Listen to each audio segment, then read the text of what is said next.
there is a law which says ஒரு தோட்டத்துக்குள்ளே நுழைஞ்சிட்டான்னு வச்சுக்கோங்க. ஒருத்தன் பசியாக இருக்குது, தோட்டத்துக்குள்ளே நுழைஞ்சா அதுலேருந்து எத்தனை இது வேணால் பிடிச்சி சாப்பிட்றலாம். பெர்மிஷன் உண்டு ஆண்டவர்கிட்டருந்து. ஆனால் ஒன்றையும் எடுத்துகிட்டு போகக்கூடாது. எடுத்துகிட்டு போனால் என்னது? திருடுன்னு அர்த்தம். தென் he will get caught. இந்த லா நிறைய பேருக்கு தெரியாது. யார் இல்லைடான்னு சொல்லி ஆட்டையை போட பார்ப்பாங்க. இந்த ஆட்டையை போடும்போது தான் தங்க மேலே சாபத்தை அவர் வச்சுக்கோங்க.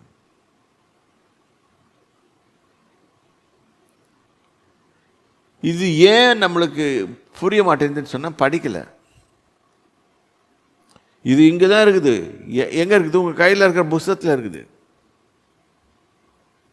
கேட்டால் அது ஒழிஞ்சு போச்சுன்னு. நியாய பிரமாணத்தை ஃபஸ்ட்டு படித்து பார்க்கணும். என்னடா இருக்குது அதில்? கெட்டது இருக்கா? இல்லை. நீயாத கெட்டதுன்னு சொல்கிற. நியாயப்பிரமானது நல்லது என்று ஒத்துக்கொள்ளுகிறேனே, எங்கே? ரோமரில் போட்டுக்குது. நியாயப்பிரமானது பரிசுத்தமானது எடுங்க ரோமர். ஏன்னா நம்ம ஆளுங்களுக்கு ஒரு மாதிரி ஆட்கள் இப்போ அந்த மாதிரி ஜனங்கள் வந்துருச்சு. ஒரு மாதிரி விகற்பமான ஜனங்கள் இப்போ ரோமன்ஸ் 7 7வது வசனம். ஆகையால் என்ன சொல்லுவோம்? நியாயப்பிரமாணம் பாவமே அல்லவே? பாவமோ அல்லவே? பாவம் இல்லை. இப்போ இதை படிக்கும்போது இப்படி படிக்கணும். நியாயப்பிரமாணம் பாவமா? இல்லையே.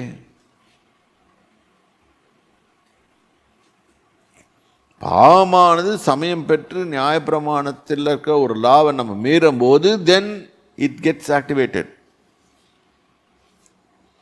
சரி.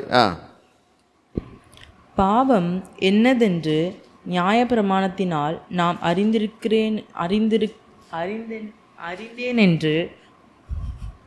அறிந்தேனே அன்றி மற்றபடி அறியவில்லை. இச்சையாதிருப்பாயாக என்று நியாயப்பிரமாணம் சொல்லுகிறதால் இச்சை பாவம் என்று நாம் அறியாமல் இருப்பேன். இச்சை பாவம் என்று நான் நியாயப்பிரமாணம் சொல்லலைன்னா இச்சை பாவம்னு எனக்கு தெரியாது.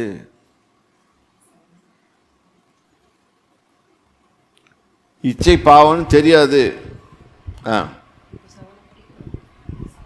படிங்கம்மா 8வது வசனம்.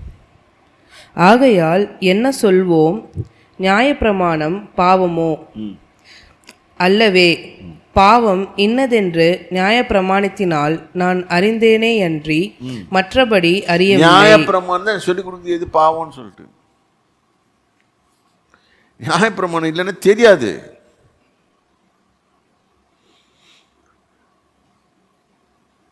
இப்போ ஆபிரகாமுக்கு நியாயப்பிரமாணம் இருந்துச்சா? இல்லை. ஆனால் ஆபிரகாமுக்கு ஆண்டவருக்கு எது பிடிக்கும் எது பிடிக்காதுன்னு யார் சொல்லி கொடுத்தது? மெல்கிசேதேக்கு. ஆனால் ஆபிரகாம் பாவம் செய்யல. ஆபிரகாம் கீழ்ப்படிந்தார். விசுவாசத்தினாலே அவர் நீதிமானாக்கப்பட்டார். அப்படிதான் வேதம் சொல்லு. So faith is a superior thing. அதனால நம்ம ஆளுங்க என்ன சொல்லக்கூடாது? நான் நியாயப்பிரமாணத்தில் கூறப்பட்டுள்ள எல்லாத்தையும் மீறிட்டு நான் ஃபெய்த்னு சொல்லிட்டு ரோடெல்லாம் கத்திட்டு போர்டு எடுத்துகிட்டு போவேன், ஆண்டவர் விட்டுட்டே இருப்பாருன்னு. இல்லை, ஒழுகும். நியாயப்பிரமாணம் தேவன் கொடுத்த பிரமாணங்கள். சரி. இச்சையாதிருப்பாயாக என்று நியாயப்பிரமாணம் சொல்லாதிருந்தால் இச்சை பாவம் என்று நான் அறியாமல் இருப்பேனே. தெரியாது எனக்கு. Lust is a sin. இப்போ அப்படின்னு சொன்ன இப்போ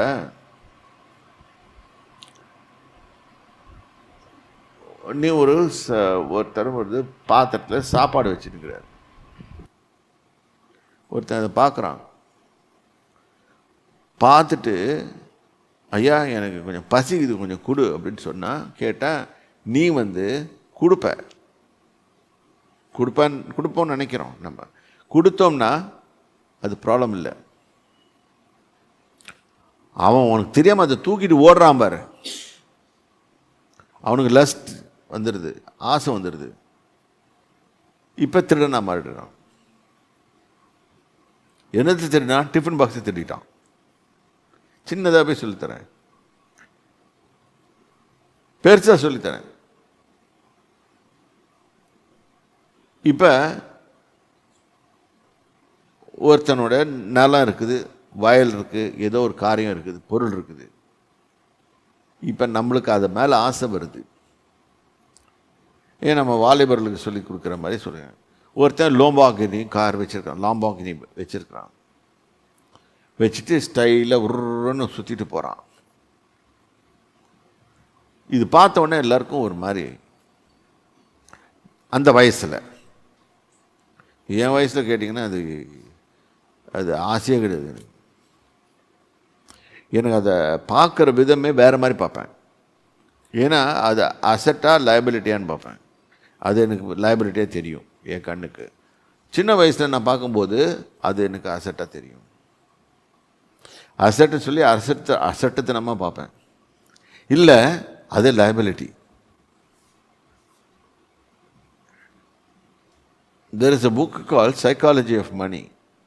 அந்த சைக்காலஜி ஆஃப் மணியில் போட்டிருக்கு, யார் ரிச் மேன் கேட்டால் நிறைய கார் பார்க்குறான் வச்சிருக்கேன்னு சொல்கிறான்ல, அவன் தான் புவரஸ்ட் ஃபெலோன்னு போட்டிருக்கு.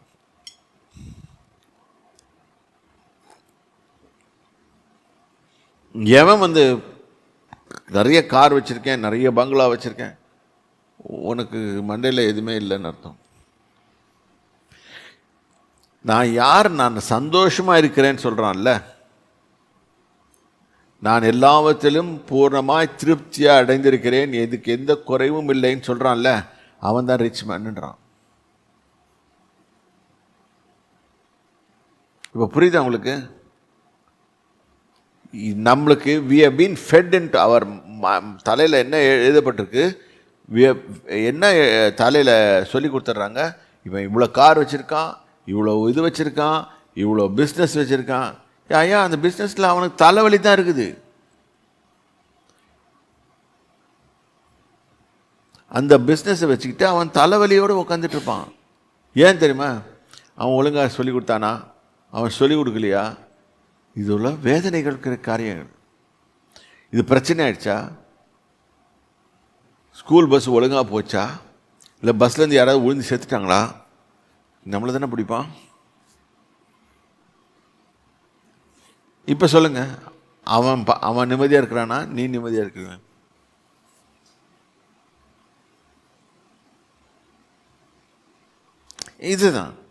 இதுதான் சொல்லி கொடுக்குறான். யார் நிம்மதியாக சாப்பிட்டுட்டு நல்லா தூங்குறானோ அவன் தான் rich man. He is heart, health and healthy. He cannot have sickness. அவன் தான் டாக்டருக்கு பில்லு கட்டாமல் இருப்பான்.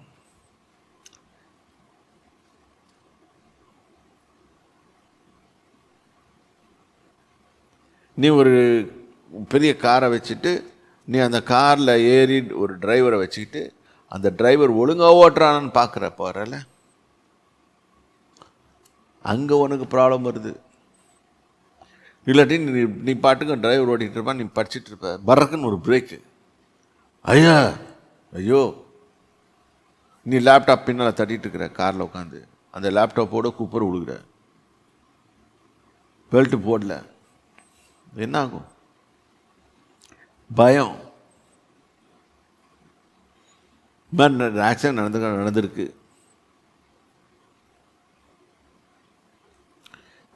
இதெல்லாம் யோசனை பண்ணுங்க. They're not of sound mind. சும்மா அடுத்தவனுக்காக வாழ்றது அது. நீ உனக்காக வாழ, ஆண்டவருக்காக வாழு. then automatically you become a rich man. ஏன்னா டென்ஷன் ஃப்ரீ, உனக்கு வியாதி வராது, எந்த இதுவும் வராது, காம போவ. ஒருத்தன் 1000 ஏக்கர் லேண்ட் வச்சுருந்தேன்னா அவன் என்ன யோசனை பண்ணுவான், நெக்ஸ்ட்டு அதை பார்த்தா ஒருத்தன் இச்சிப்பான், இச்சிட்டு அதில் ஒரு 50 ஏக்கர் ஆட்டையை போடலான்னு பார்ப்பான். ஏன் அவன் ஆட்டையை போடுவான், ஆட்டையை போட்டுட்டு திருட்டுத்தனமாக ஒழுங்கியிருப்பான், இல்லாட்டி சூனியம் பண்ணுவானுங்க. சூனியம் பண்ணி அந்த லேண்டை கொஞ்சம் திருடலாமான்னு பார்ப்பானுங்க. இதனால் அவனுக்கு என்ன வந்துச்சு, இவனுக்கும் ப்ராப்ளம் அவனுக்கும் ப்ராப்ளம். இதுதான் லஸ்ட், இதுதான் இச்சை கிரியேட் பண்ணுறது. கடைசியில் 2 பேரும் சேர்ந்து அடி வாங்குவானுங்க. இவன் அவன் அடிப்பான். கடைசியில் இவன் லேண்ட் எடுத்தவனை கொண்டு போய் கோர்ட்டில் விடுவானுங்க. கோர்ட்டில் விட்டு அவன் ஃபைன் கட்டி கடைசியில் ஜெயிலுக்கு போய்.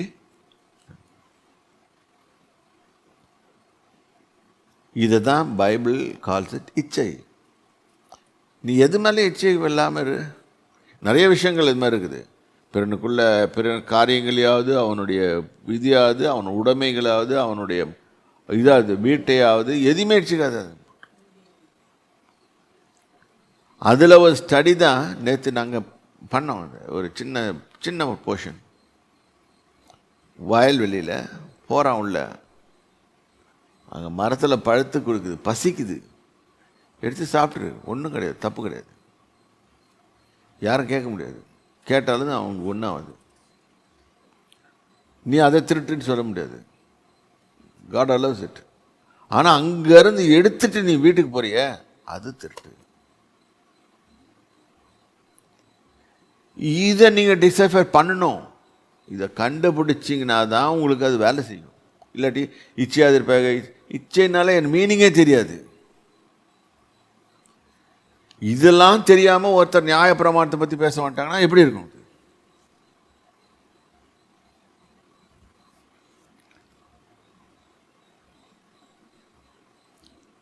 ஏன்னா அவன் இன்னும் சரியாக பைபிள் படிக்கலன்னு அர்த்தம்.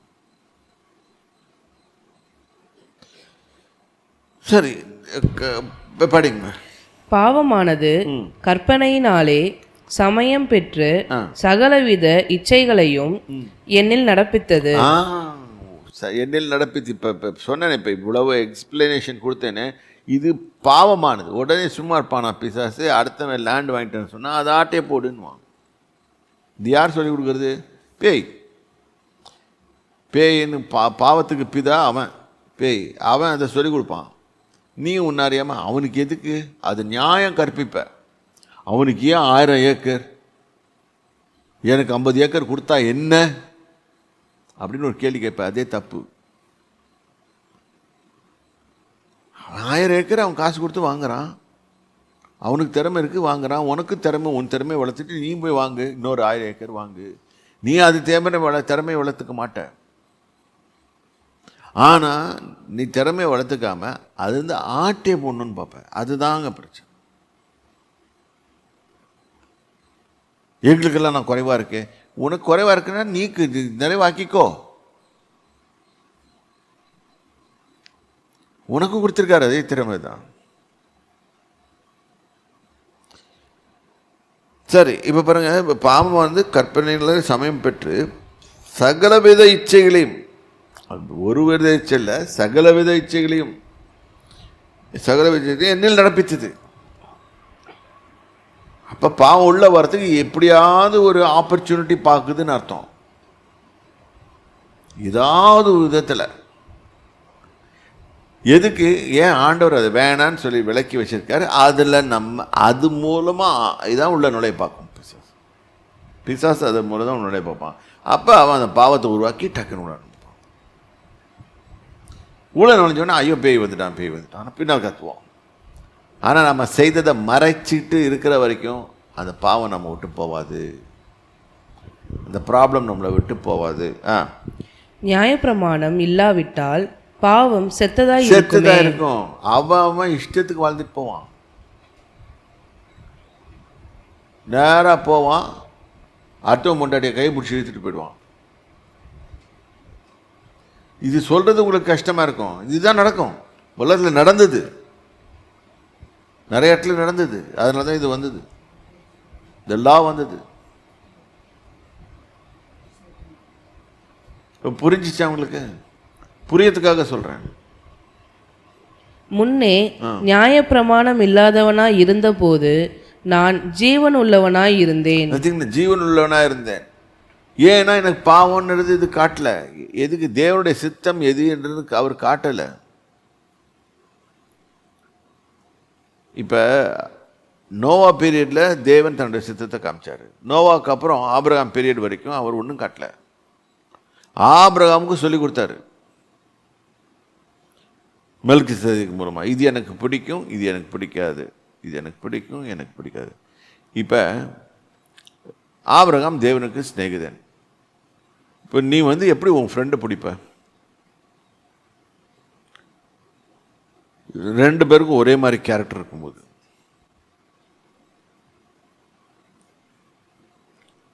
நீ ஒரு திருடனை பார்த்துட்டு அவனோட ஃப்ரெண்டை வச்சினா உன்னை யாருன்னு சொல்லுவாங்க? அவ்வளோதான், திருடன்றாங்க. நம்ம ஃப்ரெண்டாக இருக்கும்போது நம்மளை மாதிரியே நடக்கிற ஒரு ஆள். ரெண்டாவது, நம்ம ஃப்ரெண்ட்ஸ் எல்லாம் எப்படி இருக்குன்னு கேட்டால் நம்மளை முன்னேற்றி கொண்டு போகிறவர்களோட இருக்கணும். அந்த மாதிரி ஆட்களோட பழகுங்க. இல்லாட்டி நீங்கள் தோற்று போயிடுவீங்க உங்கள் வாழ்க்கையில்.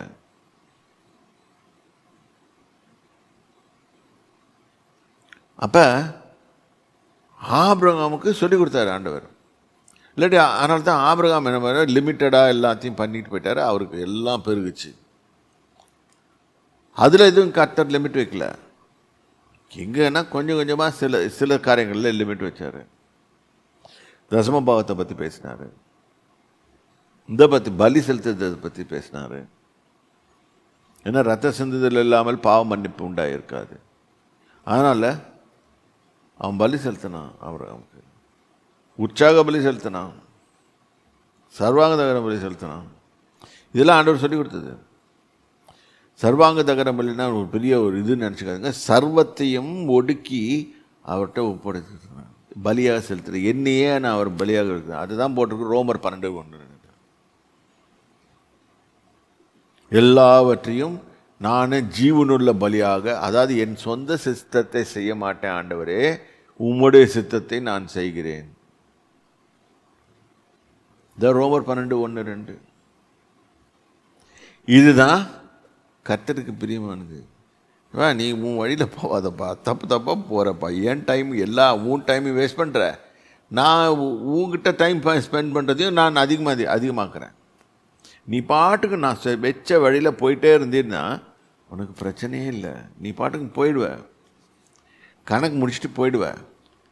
இல்லாட்டி அதே இடத்துல பாரு 15 வருஷத்தில் முடிக்கிற வேலையை ஒரு 10 வருஷத்தில் முடிக்கிற வேலையை, இல்லாட்டி 7 வருஷத்தில், நான் சீசனே வச்சுக்கோங்க, ஒரு சீசனில் முடிக்கிற வேலையை 4 சீசன் எடுப்போம். இதுக்கு ஆண்டவரையும் கூடவே இழுத்துக்கிட்டு ஓடுவோம்.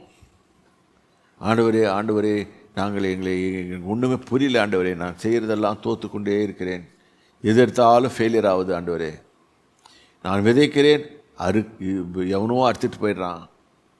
தேவையில்லை. ஒரு குடும்பத்தில் இங்கே வந்தாங்க ஜெபத்துக்கு, பைபிளுக்குள்ளே தான் வச்சுருப்பாங்களாம் காணிக்க பணம். அந்த பணம் காணாமல் போயிடுமா? அப்பயே அது ஆட்டை போட்டுருச்சு.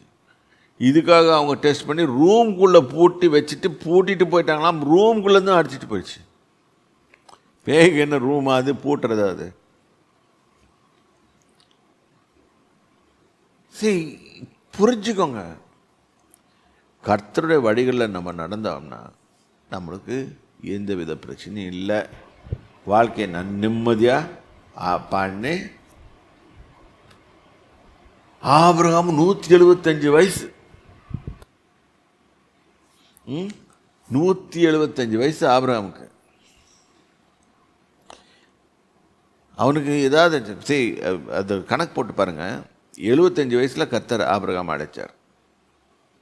அது வரைக்கும் அவர் இது பண்ணல. 75வது வயசில் கூப்பிட்டாரு. அதுக்கப்புறம் 100 வருஷம் கொடுத்தாரு. இதுதான் மனுஷனுக்கு கொடுக்குற அவர் வயசு. 100 long years he gave. நம்மளுக்கு ஆசை இருக்கும் 500 வருஷம் கூட இருக்கணும்னு சொல்லிட்டு. 500 வருஷம் இருந்து என்னத்தை பண்ண போகிறோம்? மெத்துசலா 969 இயர்ஸ் இருந்தான். என்ன பண்ணா? ஒன்றும் பண்ணல, பிள்ளையா பெற்று போட்டான். மெத்துசலா என்ன பண்ணா? 969 இயர்ஸ். பைபிளில் போட்டிருக்குது, மெத்துசலா பிறந்த உடனே கர்த்தர் நோவாவின் ஃப்ளட் ஆரம்பிச்சிட்டாரு. அதனால தான் அவனுக்கு ரொம்ப கொஞ்சம் டைம் கொடுத்தாரு, அப்படியாவது திருந்த மாட்டாங்களான்னு பார்க்குறது. ஸோ மெத்செல்லாம் அவன் வளர்ந்தது 969 வருஷம். இன்னைக்கு நம்மளுக்கு அத்தனை வருஷம் கொடுத்தோம்னா என்ன பண்ணுவோம்?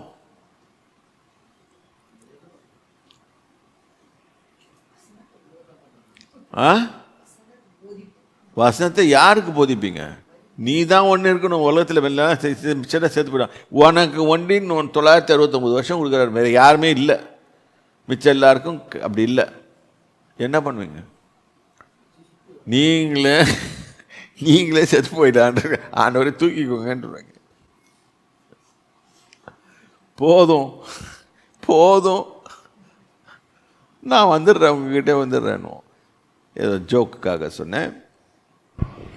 அப்போ நம்மளுக்கு புரிஞ்சுக்கோங்க. முன்னே நியாயப்பிரமாணம் இல்லாதவனாய் இருந்தபோது நான் ஜீவன் உள்ளவனாய் இருந்தேன். கற்பனை வந்தபோது பாவம் உயிர் கொண்டது. பாவம் உயிர் பட்டது. அது வரைக்கும் பாவம் தெரியாது எனக்கு. இப்போ ஆதாம் கதைக்கே போய்டுறோமே. ஆதாம் நிம்மதியாக தான் வாழ்ந்துருந்தான். ஆதாம் எப்போ மாட்டினார் ட்ரபிள்? 2 மரத்தை கொண்டு வச்சார், நிறைய மரங்களை வச்சார், அது வரைக்கும் ப்ராப்ளம் இல்லை. அதில் ஒரு மரத்தை சாப்பிடாதன்னாரு. இதுதான் ஒரு கட்டளை ஆண்டவர்கிட்ட வந்துச்சு, ஒரு கமாண்ட்மெண்ட். ஆதாமே, நீ எல்லாத்தையும் சாப்பிடல, ஆனால் ஒன்றை சாப்பிடாதேன்னு. அதை வச்சு தான் பிசாசு ரவுண்டு கட்டினான். இவங்ககிட்ட சொல்லி பார்த்தா ஒன்றும் கேட்க மாட்டேன்றான். அதனால் சம்சாரத்தை பிடிச்சான். சம்சாரத்தை பிடிச்சி, அம்மா உன் புருஷன் ஒரு இதாக இருக்கிறான், எப்படி பண்ணானோ தெரியாது, பேசிட்டான். அந்த அம்மா ஒத்துக்குச்சு, பழத்தை சாப்பிட்டுச்சு. சாப்பிட்டு கொண்டு வந்து இவங்ககிட்ட கொடுத்துச்சு. இவனும் சாப்பிட்டு 2 பேரும் போயிட்டாங்க. இப்போ எப்படி புரிஞ்சுது உங்களுக்கு? அப்பவும் ஒரு கமாண்ட்மெண்ட் இருந்துச்சு. என்ன கமாண்ட்மெண்ட்டு? இச்சை இருந்துச்சு. தென் அதை சாப்பிட வேண்டாம்னு இருந்துச்சு, கீழ்ப்படியாமன்ற ஒரு பாவம் இருந்துச்சு. உள்ளே போயிட்டான், மாட்டிக்கிட்டான். இந்த 2 பாவமும் சேர்ந்து என்ன பண்ணுச்சு? மரணத்தை பிறப்பிச்சிச்சு. அப்போ ஆண்டவர் வாயிலேருந்து ஒரு கமாண்ட் வந்துச்சுன்னா அதை செய்யாதன்னு சொன்னால் செய்த ப்ராப்ளம் வருது. இதுதான் கண்டுபிடிக்கிறோம். இப்போ புரிஞ்சுதா? இதை விட்டுட்டு அதுக்கப்புறம் வந்த நியாயப்பிரமாணத்தை பிடிச்சிக்கிட்டு தொங்கு பிரசங்கம் பண்ணுறதுக்கு வேறு எதுவுமே கிடையாது. அதனால் நியாயப்பிரமாணம் கிருபை பிரமாணம். என்னையா கிருபை வந்துச்சு உனக்கு? நீ கிருபை வந்தனால உனக்கு நீ பாவம் செய்யலாமா? இப்போ ரோமர் 5ஆம் அதிகாரம் 16வது வசனம்.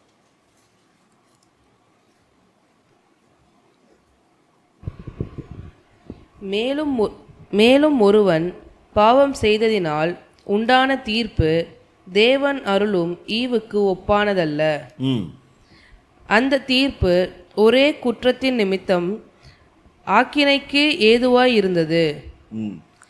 கிருபை வரமோ அநேக குற்றங்களை நீக்கி நீதி விளங்கும் தீர்ப்புக்கு ஏதுவாய் இருந்தது. அதாவது இயேசு கிறிஸ்துவை நீ சொந்த இரட்சகராக ஏற்றுக்கொண்டதன் மூலம் அவர் என்னுடைய பாவங்களுக்காகவும் சாவங்களுக்காகவும் எல்லாத்துக்காகவும் மரித்தார் சொல்லி நீ ஒப்புக்கொண்டு அவர் ஏற்றுக்கொள்ளும் போது ஸ்லேட் இஸ் வாஷ்ட் க்ளீன். அதுக்கப்புறம் நீ பாவம் செய்யலாமா? அதான் பாயிண்ட். செய்தா பெரிய ப்ராப்ளம். அவர் என்ன சொல்றாரு? என்னோட நீ சேர்ந்துட்டு இருந்தா உனக்கு பாவம் செய்யணுன்ற எண்ணமே வராது.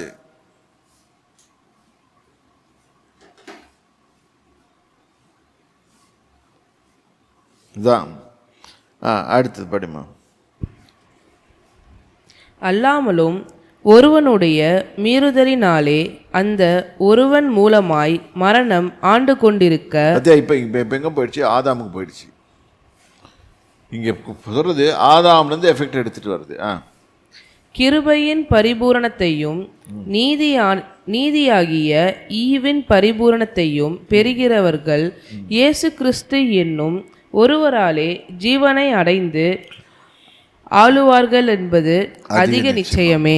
அப்ப because of Christ we live. ஆகையால் ஒரே மீறுதலினாலே எல்லா மனுஷருக்கும் ஆக்கினைக்கு ஏதுவான தீர்ப்பு உண்டானது போல ஒரே நீதியினாலே எல்லா மனுஷருக்கும் ஜீவனை அளிக்கும் நீதிக்கு ஏதுவான தீர்ப்பு உண்டாயிற்று. ஆதாம் பாவம் செய்தான், சாவு எல்லா மனுஷங்களையும் பிடிச்சிச்சு. அதே போல இப்போ இயேசு கிறிஸ்துவினோட கீழ்ப்படிதனாலே அவரை நாம் விசுவாசிக்கும் போது நமக்கு ஜீவன் உள்ள வருது. ஆதாம் இழந்து போனதை திருப்பியும் உள்ள வருது. இப்போ திருப்பியும் ஆதாம் செய்தது போல் நம்ம செய்யலாமா? செய்ய முடியாது. we can't afford to do that. அன்றியும் ஒரே மனுஷனுடைய கீழ்ப்படியாமையினாலே அநேகர் பாவிகளாக்கப்பட்டது போல ஒருவருடைய கீழ்ப்படிதலினாலே அநேகர் நீதிமான்களாக்கப்படுவார்கள். அங்க 2 பேரலல் எடுக்குது வேதம். ஒன்று முதல் மனிதன் ஆதாம், அவன் பேர் ஆதாம்னு வச்சுருந்தாங்க. ஆதாம் மீன்ஸ் ரெட். ஓகே, இப்போ அவன் அவங்க ரெட்டில் இருந்தான், அதனால ரெட்டுன்னு பேர். 2வது மனிதன் வேதம் பார்க்கறது இயேசு கிறிஸ்துவ. நம்ம ஆதாமுடைய பிள்ளைகளாக இருக்கிறோம். இப்போ அவங்களுக்காக அவர் மரித்தார். இப்போ 2வது ஆதாம் வந்தபோது அவர் பாவமற்றவராக இருந்தார். அதனால அவர் செலுத்தின பலி cancels every sin. He cancels everything. He can wash away anything. அன்றியும் ஒரே மனுஷனுடைய கீழ்ப்படியாமையினாலே அநேகர் பாவிகளாக்கப்பட்டது போல ஒருவருடைய கீழ்ப்படிதலினாலே அநேகர் நீதிமான்களாக்கப்படுவார்கள். மேலும் மீறுதல் பெருகும்படிக்கு நியாயப்பிரமாணம் வந்தது. அப்படி இருந்தும் பாவம் பெருகின இடத்தில் கிருபை அதிகமாய் பெருகிற்று. ஏன் கிருபையை கர்த்தர் அப்படி ஊற்றிக்கொண்டே இருக்கிறார்னு சொன்னா, இன்னைக்கு கிருபை இல்லைன்னு சொன்னா என்ன ஆகும்னு கேட்டீங்கன்னா, உலகத்தில் இருக்க அத்தனை பேர் செத்து போடுவாங்க. இது தேவநீதி. Automatically we will die. அடுத்தது, ஆதலால் பாவம் மரணத்துக்கு ஏதுவாக ஆண்டு கொண்டது போல கிருபையானது நம்முடைய கர்த்தராகிய இயேசு கிறிஸ்துவின் மூலமாய் நீதியினாலே நித்திய ஜீவனுக்கு ஏதுவாக ஆண்டு கொண்டது. ரைட்டு. அப்ப அவர் இயேசுவை பற்றும் விசுவாசத்தினாலே நாம் நீதிமான். நீதிமானார் தான் கர்த்தர்கிட்ட போய் நிற்க முடியும். சரியா? அடுத்தது 6ஆம் அதிகாரம். ஆகையால் என்ன சொல்லுவோம்? கிருபை பெருகும்படிக்கு பாவத்திலே நிலை நிற்கலாம் என்று சொல்லுவோமா? கிருபை நல்லா பெருகட்டும். இப்போ அப்படித்தானே பிரசங்கம் பண்ணுறாங்க. நாங்கள் பாட்டுக்கு எங்கள் இஷ்டத்துக்கு நடந்துட்டு போகிறோம், நாங்கள் பாவத்திலேயே நிலை நிற்போம் அப்படின்னு சொல்கிறதுனால என்ன செய்கிறாங்க? they are really rubbing God. கூடாதே, பாவத்துக்கு மரித்த நாம் இனி அதிலே எப்படி பிழைப்போம்? எப்படி பிழைப்பீங்க? ஒரு தடவை இயேசு கிறிஸ்து நம்ம கழுவிட்டாரு, சுத்தப்படுத்திட்டாரு. திருப்பியும் பாவம் செய்து நாங்கள் எங்கே பாவம் செய்தோம்? பொய் சொல்கிறது பாவம், ஏமாத்துறது பாவம். நீ மக்களை ஏமாத்துற, எல்லாத்தையும் ஏமாற்றி உன்னோட இதெல்லாம் பண்ணி ஜாமம் பண்ணி அவங்ககிட்ட இருக்க பாக்கெட்டில் இருக்க பணத்தை உன் பாக்கெட்டுக்கு வர வச்சிடுற. எப்படியோ டைரக்ட்லியா இன்டைரக்ட்லியா இப்படியோ அப்படி போட்டு எப்படியோ மேனிப்புலேட் பண்ணி வர வச்சிடுற. பாவம். உண்மையாக கிறிஸ்துவின் அன்பு உனக்குள்ளே இருந்துச்சுன்னா நீ செய்ய மாட்ட. இது யாருக்குன்னு நான் சொல்கிறதுன்னு அவங்கவுங்களே புரிஞ்சுக்குவாங்க. இது உலகம் ஃபுல்லாக போகும்போது புரிஞ்சுக்குவாங்க. அதனால தான் சொல்கிறேன், we need Jesus for everything. இல்லைன்னா அவர் எல்லாமே ஒன்றும் செய்ய முடியாது. திருப்பி பாவம் செய்தால் கூட நம்ம போய் ஆண்டவரே அப்படின்னு போய் அவர் காலில் விழும்போது மன்னிக்கிறார். என்ன பண்ணுறது இது?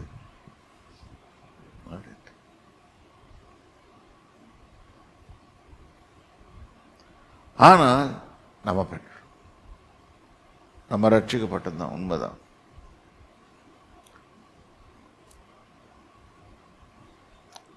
தேவ ஜனமே கொஞ்சம் ஞானமாக நடப்போம். இது ஏன் இதை கொண்டேன்னு சொன்னால் உங்களுக்கு புரியணும். நிறைய பேர் நினச்சிக்கிறாங்க அவங்களுடைய பாவத்தினால, அவங்க இஷ்டம் போல் வாழ்கிறனால ஆசீர்வாதம் வருது, எல்லாமே வருது. இல்லை கர்த்தர் அப்படிலாம் ஆசீர்வதிக்கிறதுல ஒரு ரிவர்சல் கொடுக்குறாரு. கொடுத்துட்டு தென் நான் சொல்கிறபடி கேளு, அந்த சேஞ்ச். ஒரு ஒரு ஒரு சீசன் வந்து செய்ய வேண்டிய வேலையை 4 சீசனில் வச்சுருந்தேன்னா, இப்போ யாக்கோபுக்கு கிருபை வந்துச்சு, அவன் விடமாட்டேன்றான். அந்த ஒரு பொண்ணை ஒரு பொண்ணை அடையிறேன்னு சொல்லிட்டு ஏமாந்து போய் இன்னொரு பொண்ணை போட்டு, அவனுக்கு பிடிக்காத பொண்ணு உள்ள வந்தோடனே 2வது அது நொந்து போச்சு. கடைசியில் பிடிச்சதமான அவனுக்கு பொண்ணை கல்யாணம் பண்ணி கொடுத்தது. இப்போ என்ன பண்ணுது, 14 வருஷம் 2 சீசன் வேஸ்ட் பண்ணிட்டான். இப்போ 3வது சீசனில் இவனை ஏமாத்துறாங்க, ஏமாற்ற பார்க்குறான் லாபான் பிசாசு. அப்போ ஆண்டவர் இன்டர்ஃபியர் பண்ணி எப்படி அவனை காப்பாற்றுறாரு. இதெல்லாம் புரிஞ்சுக்கணும். புரிஞ்சுக்கிட்டு தென் கர்த்தர் சொல்கிறாரு, சரி நான் அதை ஆசீர்வாதமாக போட்டேன். அப்போது அவர் ஒரு மெத்தடாலஜி கொடுக்குறாரு, அதை ஃபாலோ பண்ணுறான். அந்த ஃபாலோ பண்ணுற மெத்தடாலஜி வச்சு தான் அவன் பெரிய ஆளானான். இதே தான் நம்மளுக்கும் அப்ளை ஆகும். வெறும் கதை படித்து அதில் இருக்கிற ஒரு சரித்திரத்தை படித்து நம்ம இதில் அதை அப்ளை பண்ணோம். கர்த்தர் என்ன பிரின்சிபல் அதில் வச்சுருக்காரோ அதை அப்ளை பண்ண போகணும். கர்த்தருடைய நாமத்தை நான் உங்களை ஆசீர்வதிக்கிறேன். நாளைக்கு இன்னும் அதிகமாக பார்ப்போம். கர்த்தர் நாமம் பரிசுத்தப்படுவதாக. ஆமென். தகப்பனே, உம்மை நன்றியோடு ஸ்தோத்திரிக்கிறேன். உமது வார்த்தைகளுக்காக ஸ்தோத்திரம். கர்த்தாவே, எங்களுக்கு இயேசு வேண்டும், விடுதலை வேண்டும், சமாதானம் வேணும், சந்தோஷம் வேணும். நீர் கொடுத்திருக்கிறீர், அதுக்காக ஸ்தோத்திரம். இனிமே அதை நாங்கள் தக்க வைத்து கொண்டவர்களாகவும் உமது கிருபையில் அதிகமாக பெருகுகிறவர்களாகவும், நாட் ஒன்லி கிருபை, உமது ஆசீர்வாதத்திலையும் பெருகுகிறவர்களாகவும், கர்த்தாவே இந்த ஜனங்களெல்லாம் கர்த்தரால் போதிக்கப்பட்டிருப்பார்களாக என்று பதத்தில் கூறப்பட்டுள்ளபடி அவர்கள் ஆவியானவர்களால் போதிக்கப்பட்டு வளர்க்கப்பட்டவர்களாக, கர்த்தாவே உம்மை பற்றி அறிந்திருக்கிற அறிவியலை பெருக கிருபை தாருங்க, ஆசீர்வதிங்க. உமது நாமத்துக்குள்ளாக அவர்களை ஆசீர்வதிக்கிறேன், இயேசு கிறிஸ்துவின் நாமத்தினாலே. ஆமென்.